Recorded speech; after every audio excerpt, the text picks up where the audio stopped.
मुलांना उन्हाळ्याच्या सुट्ट्या लागल्यात आणि मीही माझ्या माहेरी आली आहे. माहेरी आल्यावर माझ्या मामीही आमच्या जवळच राहतात. मग त्यांनी मला घरी बोलवलं. तिथेच थोडीशी शॉपिंग पण करायची होती, ती केली आणि खूप छान छान झाडं पण लावली आहेत मामींनी. आतमध्ये वेगळाच नजारा होता.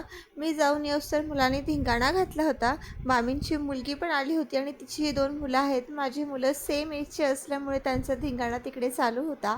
मीही खूप दिवसांनी भेटलो, तसंच मुलंही खूप दिवसांनी भेटली म्हणून ते सुद्धा खूप मस्ती करत होते.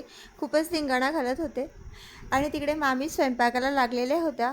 त्यांनी आमच्या सगळ्यांसाठी बिर्याणीचा बेत केला होता. त्या खूप सुगरण आहेत, खूप छान स्वयंपाक करतात त्या आणि त्यांची हातची बिर्याणी सगळ्यांनाच आवडते आणि त्यांनी आमच्यासाठी खरंच ती खूप छान केली होती. आणि बघू शकता मामीचं देवघर पण खूप छान आहे. त्यांना देवाची खूप आवड आहे आणि सगळं काही नीटनेटकं असतं. सगळी बच्चा पार्टी आणि आम्ही सगळे जेवायला बसलो. आमच्या इकडे असं काय नाही, हे ते तिकडे जिथे ज्याला बसायचं तिकडे ते बसतात. मुलं एकत्र बसले आणि त्यांच्यासोबतच आम्हीसुद्धा बसलो आणि छान वाटतं एकत्र असं गप्पा मारायला. सगळ्यांची जेवणं झाल्यानंतर जी बैठक बसते ना, त्याची वेगळीच मजा असते.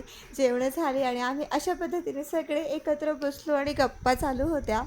मुलं वेगळीकडे खेळत होते आणि आमचं वेगळंच चालू होतं आणि नंतर शेवटी निघायची वेळ आली आणि सगळ्यांना जडमनाने बाय करावं लागलं पुन्हा एकदा भेटण्यासाठी अशाच पद्धतीने.